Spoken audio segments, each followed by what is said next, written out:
Hujan turun deras ketika Raka kembali dari pemakaman ibunya. Sejak kecil, dia hanya hidup berdua. Tak ada ayah, tak ada saudara. Rumah kecil di pinggir hutan itu kini terasa sangat kosong. Tapi sejak ibunya meninggal, satu hal mulai tumbuh dalam kepalanya, keinginan memiliki kekuatan gaib.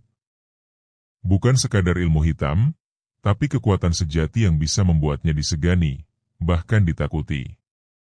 Ia sering mendengar cerita orang-orang tentang Kiai Rengga, seorang tua yang tinggal di pegunungan dan konon bisa bicara dengan jin. Setelah berhari-hari mencari, ia akhirnya bertemu sang Kiai di sebuah surau tua yang tersembunyi di antara pepohonan cemara. Kiai Rengga adalah sosok karismatik dengan jubah abu-abu dan tatapan tajam. Di bawah gerimis sore itu, Raka bersimpuh. "Saya ingin belajar ilmu gaib, Kiai. Ilmu sejati. Saya siap jalani apapun," kata Raka dengan suara penuh tekad. Kiai Rengga menatapnya lama. "Ilmu ini bukan untuk siapa saja, Nak. Hanya mereka yang ikhlas dan sabar. Bukan untuk jadi kuat, apalagi sombong. Tapi saya benar-benar ingin tahu, Kiai. Saya siap." Kiai itu akhirnya mengangguk. Tapi syaratnya berat. Raka harus memulai dari dasar, puasa mutih 7 hari, sholat malam tanpa putus, zikir yang panjang dan harus menjaga adab setiap saat, tidak boleh marah, tidak boleh membenci, dan tidak boleh menuntut hasil cepat. Hari-hari pertama dijalani Raka dengan semangat. Ia berpuasa, berzikir, duduk di gelap malam membaca wirid. Tapi semakin hari, ia merasa proses itu terlalu lambat. Kiai hanya memberiku amalan. Tapi mana jinnya? Mana kekuatannya? Gerutunya pada diri sendiri suatu malam. Dalam diam-diam, ia mulai membaca kitab-kitab kuno yang dijual di pasar loak. Kitab yang berisi mantra pemanggil, raja pemikat jin, dan cara membuka gerbang alam bawah. Kiai Rengga sempat memergokinya. "Raka, ilmu itu bukan sekadar bacaan. Itu jalan menuju kehancuran kalau tidak ada pondasi batin," tegur sang Kiai. Namun, dalam hati Raka merasa dirinya istimewa. Ia merasa bisa lebih cepat mencapai kekuatan sejati jika memotong jalan. Hingga suatu malam, saat bulan purnama, Raka membawa sesajen, membakar kemenyan, dan menggambar lingkaran pemanggilan di lantai pondoknya. Ia duduk bersila, membaca mantra dari kitab haram yang ia beli diam-diam. Angin mendadak berhembus kencang. Api lilin berkedip liar. Bau amis bercampur kemenyan menyebar. Seketika udara menjadi pekat. Sosok hitam besar dengan mata menyala muncul dari tengah lingkaran itu. "Siapa yang berani membangunkanku tanpa izin penjaga gerbang?" Suara itu menggelegar. Raka terpana. Napasnya tercekat. Tapi rasa takut itu disalip rasa puas karena berhasil. Ia telah berhasil memanggil makhluk gaib pertamanya. Namun ia lupa satu hal penting, bahwa ia belum siap. Makhluk itu berdiri diam di tengah lingkaran. Tubuhnya besar, hitam legam, dengan wajah samar seperti asap yang bergolak. Matanya merah menyala seperti bara, dan suara nafasnya berat seperti amukan angin badai. Raka, meski tubuhnya bergetar, tetap menatap sosok itu dengan penuh ambisi. "Aku memanggilmu untuk menjadi pembimbingku," kata Raka lantang, menahan gemetar di suaranya. "Ajarkan aku ilmu. Jadikan aku kuat." Makhluk itu diam sejenak. Lalu suara parau menggema dari mulutnya yang tak berbentuk. "Jasadmu belum kuat. Jiwamu belum matang. Tapi kau punya keberanian, dan itu cukup untuk membuka jalanku ke dunia ini." Tiba-tiba makhluk itu melompat ke arah Raka. Ia tidak menyentuh, tapi menyatu. Raka jatuh terduduk, tubuhnya menggigil. Sebuah hawa dingin meresap ke tulangnya. Matanya melotot. Nafasnya tersengal. Ia pingsan. Keesokan harinya, Raka bangun dengan tubuh demam tinggi. Tapi ada yang berbeda. Ia bisa mendengar bisikan yang tak terdengar oleh telinga biasa. Bayangan-bayangan bergerak di sudut matanya. Ia merasa matanya bisa melihat lebih jauh. Ia tersenyum. Akhirnya, aku mulai mendapatkan kekuatanku. Namun kegembiraannya hanya sesaat. Setiap malam setelah itu, ia tak bisa tidur. Selalu ada suara yang memanggil dari balik dinding, dari kolong tempat tidur, dari sudut gelap yang bahkan tak ada cahaya. Wajahnya mulai pucat. Matanya merah karena kurang tidur. Tapi ia tak peduli. Ia merasa sedang berada di jalur yang benar. Ia berhenti datang ke surau tempat Kiai Rengga tinggal. Sang Kiai mulai cemas dan suatu pagi mendatangi pondok Raka. Betapa terkejutnya beliau ketika melihat pondok itu dipenuhi raja-raja asing, lilin hitam, dan bau darah kering. Kiai Rengga melangkah masuk dan mendapati Raka duduk bersila di tengah ruangan gelap. Bola matanya melotot, dan tubuhnya menghitam di beberapa bagian, seperti luka bakar dari dalam. Kau telah membuka gerbang yang tak boleh disentuh, seru sang Kiai. Saya sudah melewatinya, Kiai, dan saya tidak akan kembali. Ilmu ini lebih cepat. Lebih kuat dari apapun yang Kiai ajarkan, jawab Raka dengan suara yang berat, seperti dua suara yang menyatu. Kiai Rengga menunduk. Cepat bukan berarti selamat. Kuat bukan berarti menang. Kau membiarkan dirimu dijadikan wadah. Tapi Raka tak menggubris. Ia tertawa. Lihat saya, Kiai. Sekarang saya bisa melihat arwah orang mati. Bisa bicara dengan makhluk gaib. Saya bahkan bisa merasakan emosi orang dari tatapan mata mereka. Namun Kiai itu tahu. Itu bukan anugerah, melainkan azab yang lambat. Seminggu kemudian, warga desa mulai mendengar kabar-kabar aneh. Bayi menangis di tengah malam lalu tiba-tiba berhenti seperti dicekik. Orang-orang bermimpi buruk tentang seorang lelaki dengan mata merah yang menjerit di kuburan. Ayam mati mendadak, dan anjing menggonggong sepanjang malam menghadap ke hutan. Dan setiap kejadian itu, entah kenapa, selalu mengarah ke rumah Raka. Raka sendiri sudah kehilangan kontrol. Makhluk yang dulu ia panggil tak lagi menuntun, melainkan menguasai. Kini, setiap malam, ia mengalami mimpi di mana tubuhnya disayat, dibakar, lalu disatukan lagi oleh tangan-tangan tak kasat mata. Setiap pagi, tubuhnya penuh luka lebam yang tak bisa dijelaskan. Ia mulai berbicara sendiri. Kadang tertawa keras, lalu menangis tanpa alasan.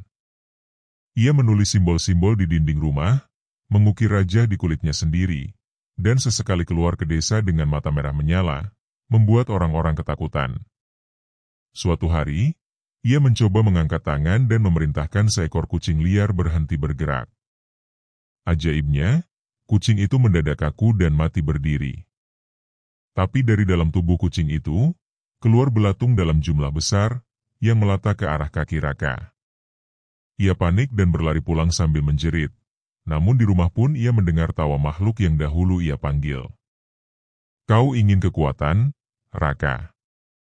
Sekarang rasakan. Aku hanya menepati janjiku. Kiai Rengga kembali datang dan mendapati Raka sedang menggigil di sudut ruangan.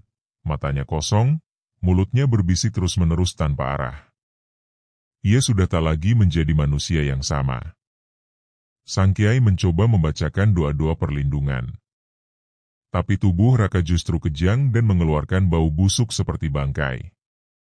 Dari mulutnya, darah hitam menetes. Lalu suara berat terdengar. Ini tubuhku sekarang. Raka hanya pintu. Kalian yang membuka. Kiai Rengga menangis. Semua ini karena nafsumu, nak. Nafsu ingin cepat. Ingin hebat. Ingin kuat. Tapi lupa, ilmu gaib bukan untuk mereka yang sombong dan terburu. Namun Raka, atau apapun yang kini menempati tubuhnya, tak lagi bisa mendengar. Malam itu, pondok Raka terbakar. Api berkobar dari dalam tanpa sebab. Warga hanya bisa menonton dari jauh. Tapi dari kejauhan, mereka bersaksi melihat sosok bayangan tinggi besar berjalan keluar pondok sebelum menghilang ke hutan. Dan sejak malam itu, Raka tak pernah muncul lagi di desa. Yang tertinggal hanyalah cerita, bau gosong, dan rasa takut yang tak hilang berbulan-bulan. Api yang membakar pondok Raka malam itu bukan api biasa. Warga yang menonton dari kejauhan bersumpah bahwa api itu tak bersuara, tak mengeluarkan asap, dan warnanya lebih gelap dari malam. Saat api padam, keesokan harinya, hanya tersisa abu yang dingin dan tanah yang hitam seperti terbakar dari dalam bumi. Namun, yang paling mengejutkan, tak ada mayat di sana. Tidak tulang, tidak rambut, tidak pakaian. Hanya bekas lingkaran besar dengan simbol-simbol asing yang tergores di tanah. Seolah tempat itu bukan terbakar, tapi ditelan. Sementara itu, di tempat yang tak diketahui siapapun, di dalam gua yang tersembunyi di tengah hutan mati, Raka masih hidup. Tubuhnya kurus kering, wajahnya pucat keabu-abuan, dan matanya terus bergerak ke segala arah. Ia berbicara pada bayangan, tertawa sendirian, dan sesekali menangis sambil mencakar dinding batu dengan kuku yang sudah patah-patah. Ia tak tahu sudah berapa lama berada di sana. Waktu menjadi ilusi. Makan dan minum pun tak lagi menjadi kebutuhan. Sejak makhluk itu menyatu dengannya, ia hidup di ambang dunia manusia dan dunia gaib. Dalam pikirannya, ia terus melihat kembali malam itu, malam ketika ia membuka gerbang. Mantra dari kitab kuno itu memang berhasil. Tapi gerbang yang ia buka bukan gerbang kekuatan, melainkan gerbang perjanjian jiwa. Ia tidak memanggil satu makhluk, tapi membuka jalan bagi banyak entitas dari dunia bawah. Mereka menunggu tubuh lemah seperti Raka untuk dijadikan pintu. Dan sejak malam itu, Raka tidak sendiri. Kami akan memberimu penglihatan, kami akan memberimu kekuatan, kami akan memberimu kehidupan yang lebih panjang. Tapi sebagai gantinya, kau akan kehilangan kewarasan. Suara-suara itu selalu berbisik. Lembut namun menyiksa. Mereka muncul sebagai anak kecil dengan mata hitam, wanita berambut api, ular bersayap, bahkan bayangan tanpa bentuk yang membelai kepalanya saat ia tidur. Kekuatan memang datang. Tapi bukan seperti yang Raka bayangkan. Tangannya bisa menyentuh roh. Matanya bisa melihat waktu yang akan datang, tapi hanya kematian. Langkahnya bisa menghentikan detak jantung makhluk kecil. Tapi tubuhnya mulai rusak. Rambut rontok. Kulit melepuh. Darahnya berubah hitam dan berbau amis. Setiap malam, saat ia tertidur, ruhnya ditarik ke dimensi lain. Ia diseret ke ruang gelap tak berujung, dikelilingi tawa dan teriakan, dihimpit ribuan wajah-wajah yang menangis dan meminta tolong. Kami dulu seperti kamu. Kami juga tergoda kekuatan. Tapi kini kami hanya jadi penghuni kegelapan. Suatu malam, Raka tersadar. Ia berdiri di dalam cermin besar. Tapi bukan dirinya yang ada di cermin, melainkan sesosok pemuda muda, bersih, penuh cahaya, dengan senyum damai. Siapa kau? Tanya Raka. Aku adalah dirimu yang dulu. Sebelum tamak. Sebelum sesat. Kembalikan aku. Tak bisa. Kau yang menyerahkan segalanya. Cermin itu pecah. Dan dari retakannya, ratusan tangan hitam menarik Raka masuk kembali ke ruang kegelapan. Di desa, Kiai Rengga merasa gelisah. Ia tahu, meski pondok Raka sudah musnah, gerbang yang terbuka belum tertutup. Ia bisa merasakannya, udara tak lagi tenang, angin membawa bisikan, dan ayam-ayam berkokok tengah malam. Ia memutuskan untuk menutup gerbang itu. Bersama 3 muridnya, ia membawa kitab kuno penjaga gerbang dan memulai ritual penutupan. Tapi ketika mereka sampai ke tempat bekas pondok, tanah di sana masih panas. Dan di tengahnya berdiri bayangan sosok Raka. Namun bukan Raka sepenuhnya. Wajahnya mengerut seperti kulit terbakar, matanya bolong, dan dari mulutnya mengalir darah hitam.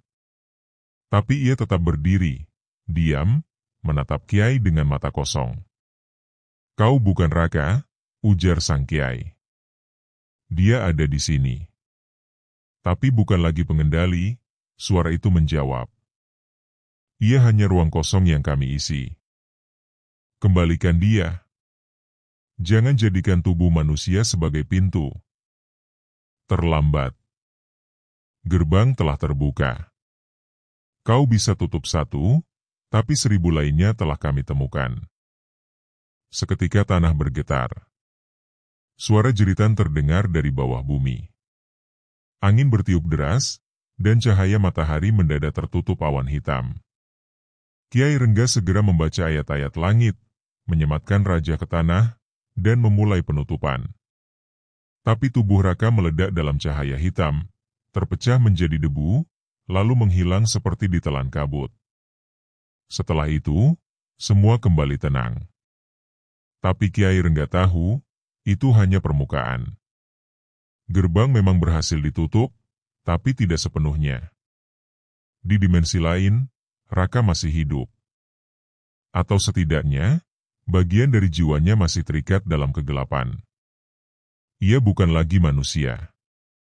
Bukan pula roh. Ia adalah penyesalan yang hidup. Di tempat yang tak bisa dijelaskan oleh logika manusia, antara batas mimpi dan kenyataan, jiwa Raka terperangkap.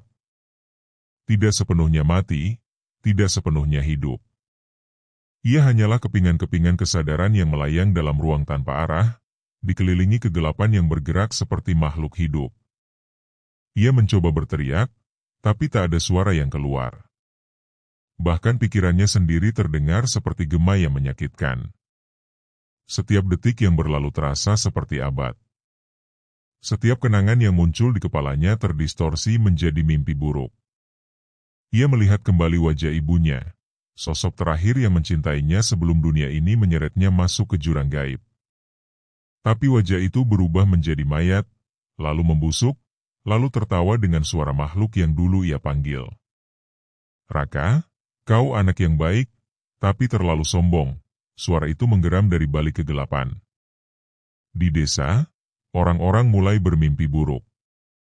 Bukan 1-2, tapi puluhan orang, semua tentang hal yang sama. Pemuda bermata kosong yang mengetuk jendela mereka tengah malam, lalu menangis minta pulang. Anak-anak mulai bicara dengan teman imajiner yang mereka sebut kakak Raka. Hewan ternak mendadak mati tanpa luka. Bahkan seorang ibu muda ditemukan kerasukan, mulutnya menggumam nama Raka berkali-kali sambil tertawa dan menangis bersamaan. Kiai Rengga akhirnya menyadari, meski tubuh Raka telah lenyap, jiwanya belum sepenuhnya bebas. Ia menjadi roh gentayangan yang tersesat, dan keberadaannya mulai mengganggu keseimbangan dunia manusia. Ia mengundang para guru spiritual dari berbagai penjuru, seorang ustaz dari Cirebon, seorang pendeta tua dari Flores, seorang resi dari pegunungan Jawa Tengah, semua berkumpul untuk menyatukan kekuatan spiritual demi menenangkan jiwa yang tersesat. Sementara itu, di dalam dirinya sendiri, Raka mulai gila. Ia berlari dalam ruang kosong, dindingnya memantulkan semua suara rasa bersalahnya. "Kau rakus, kau melanggar perintah. Kau buka pintu, biarkan mereka masuk. Kau bukan korban, kau penyebab." Wajahnya sendiri muncul di hadapannya, menyeringai sambil berubah wujud, terbakar, berdarah, membusuk, lalu hilang. Lalu datanglah sosok makhluk yang dulu ia panggil, dalam bentuk lebih menyeramkan, tubuh raksasa setengah ular, setengah manusia, dengan mulut lebar penuh gigi tajam dan mata berlapis 3. "Aku memberimu apa yang kau minta, Raka. Sekarang waktumu membayar." Makhluk itu tidak menyiksa fisiknya, karena di sini tak ada tubuh. Yang disiksa adalah pikirannya, jiwanya. Setiap harinya, ia dihadapkan pada rasa takut yang tak terdefinisi. Ia terus diadili oleh arwah-arwah yang ia ganggu, makhluk-makhluk yang kini punya hak atas dirinya. Ia mencoba melawan, berdoa, mengucap nama Tuhan, tapi suara itu tenggelam. Dulu ia menolak bimbingan ruhani. Kini saat ia mencarinya, semua sudah tertutup. Ritual besar pun digelar di tengah desa, di malam Jumat Kliwon. Kiai Rengga dan para guru spiritual memimpin pembacaan doa, zikir, mantra dan kidung suci. Sebuah lingkaran besar dibentuk, dan di tengahnya, lambang penutup gerbang digoreskan di tanah menggunakan kapur putih dan darah ayam hitam. Mereka memanggil bukan tubuh Raka, tapi jiwanya. Bukan untuk menghukumnya, tapi untuk memandikannya dengan cahaya, agar dia bisa benar-benar lepas dari dunia yang ia rusak sendiri.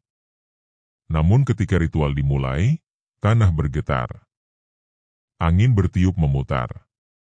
Asap hitam muncul dari dalam tanah, dan dari balik kabut, muncullah sosok, tubuh lemah, kurus, dengan wajah berlubang, mata kosong, dan mulut compang-camping. Sosok itu, Raka. Ia melangkah pelan, seperti tak sadar, tapi dari tubuhnya keluar jeritan ribuan makhluk. Ia menangis, tapi air matanya bukan air, melainkan darah. Bawa aku pulang. Aku tidak kuat lagi. Tolong aku.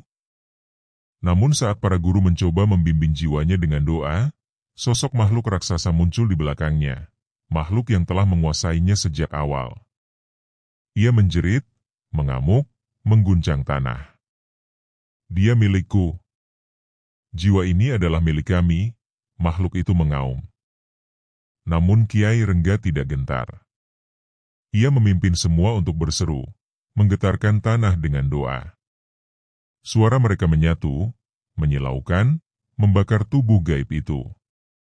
Makhluk itu menjerit keras, dan Raka jatuh tersungkur. Tapi saat ia memalingkan wajah ke langit, tubuhnya mulai retak seperti kaca. Suaranya lirih. Jika aku lahir kembali, tolong ajari aku dengan sabar. Dan ia hancur, perlahan menjadi abu bercahaya, melayang ke udara, menyebar bersama angin. Makhluk itu lenyap. Gerbang tertutup. Malam menjadi hening. Sejak malam itu, desa kembali damai. Tak ada lagi suara jeritan, tak ada mimpi buruk, tak ada hewan mati mendadak. Tapi Kiai Rengga tak pernah lupa. Ia duduk sendirian di surau malam-malam, memandangi bintang dan berbisik. Ilmu itu bukan sesuatu yang dikejar dengan nafsu. Ilmu itu datang pada yang sabar, pada yang rendah hati. Semoga ruhmu tenang, Raka. Dan di kejauhan, di sela angin malam, terdengar bisikan. Terima kasih, Kiai. Beberapa bulan telah berlalu sejak malam ritual penutupan gerbang gaib. Desa Sukaluyu kembali tenang. Tak ada lagi suara jeritan dari hutan, tak ada lagi mimpi buruk massal, dan para hewan ternak pun tumbuh sehat tanpa gangguan aneh. Namun meski permukaan terlihat damai, hati Kiai Rengga masih menyimpan luka. Ia masih sering termenung di beranda surau tuanya, menatap ke arah tempat bekas pondok Raka yang kini menjadi lapangan kosong berumput liar. Di sana, suara-suara masa lalu seakan berputar kembali, mengingatkannya pada pemuda yang dulu begitu bersemangat belajar, namun tersesat oleh nafsu dan ambisi yang tak terbendung. Andai aku bisa menghalanginya sejak awal, bisik Kiai Rengga lirih, sambil meremas tasbihnya. Namun, cerita Raka belum sepenuhnya berakhir. Meskipun jiwanya telah dibersihkan dari belenggu makhluk gaib dan gerbang sudah tertutup, proses kematiannya tidak terjadi seperti manusia biasa. Ia tidak memiliki tubuh yang dikuburkan, tidak ada pusara untuk dikunjungi. Jiwanya, meski terbebas dari cengkeraman, tetap tak memiliki tempat kembali. Raka menjadi jiwa yang gentayangan di batas alam, tidak menyakiti, tapi juga tidak diterima. Ia hanya melayang, menjadi angin dingin yang kadang menyentuh pundak orang-orang yang berjalan sendiri, atau menjadi bayangan samar di jendela ketika malam terlalu sepi. Suatu malam, seorang bocah lelaki bernama Ilham, cucu dari warga desa, tengah bermain di sekitar lapangan itu ketika senja mulai turun. Ia tersesat dan mulai menangis. Dari balik rerumputan tinggi, muncullah sosok samar lelaki muda berbaju lusuh dengan senyum menenangkan. "Kamu takut?" tanya sosok itu lembut. Ilham mengangguk. "Ikuti saja suara azan. Itu jalan pulang." Dan saat Ilham menoleh sejenak ke belakang, sosok itu sudah menghilang. Tapi rasa takutnya lenyap, digantikan perasaan hangat yang tak ia pahami. Ketika Ilham bercerita pada orang tuanya, mereka terdiam. Lalu perlahan, kisah itu sampai ke telinga Kiai Rengga. Malam harinya, Kiai Rengga bermunajat panjang. Di tengah zikirnya, ia tertidur dan bermimpi. Dalam mimpi itu, ia berdiri di padang luas yang sepi. Langitnya merah temaram. Di hadapannya, berdiri sosok Raka, tapi kali ini wajahnya bersih. Penuh cahaya. Tak lagi terlihat murung atau terbakar rasa bersalah. "Terima kasih, Kiai," ucap Raka dalam mimpinya. "Apakah kau sudah tenang, Nak?" tanya sang Kiai. "Sudah. Tapi izinkan aku memohon satu hal terakhir." "Apa itu?" "Beritahu mereka bahwa ilmu tak akan pernah bisa diburu. Ia datang pada yang siap, bukan pada yang tamak." Kiai Rengga mengangguk. Saat bangun, matanya basah oleh air mata. Sejak itu, Kiai Rengga rajin mengajar anak-anak muda di desa tentang pentingnya adab sebelum ilmu.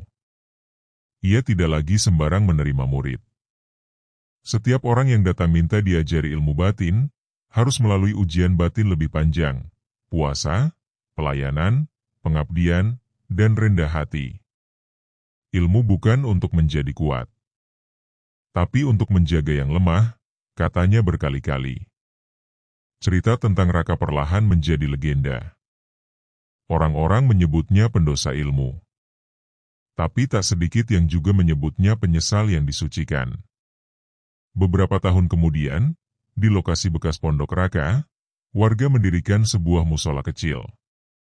Mereka menamainya Langgar Raka, sebagai pengingat bahwa pernah ada seorang pemuda yang ingin menjadi sakti, tapi memilih jalan yang salah.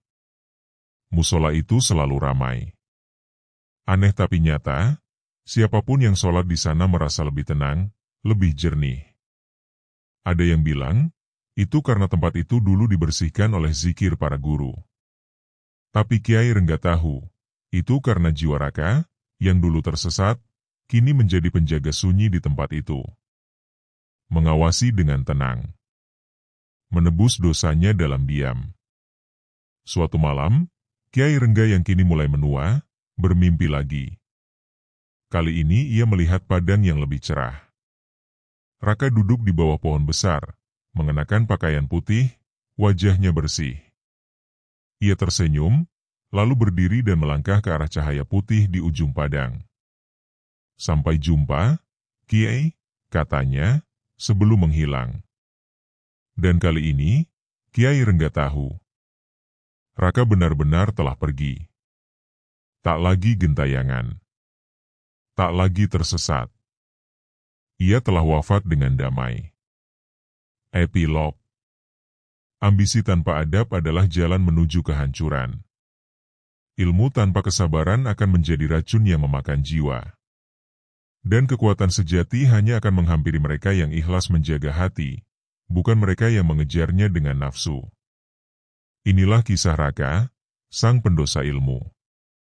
Yang tersesat, tergelincir, tapi akhirnya menemukan pulangnya. Semoga kita belajar sebelum menjadi korban dari jalan yang salah. Tamat.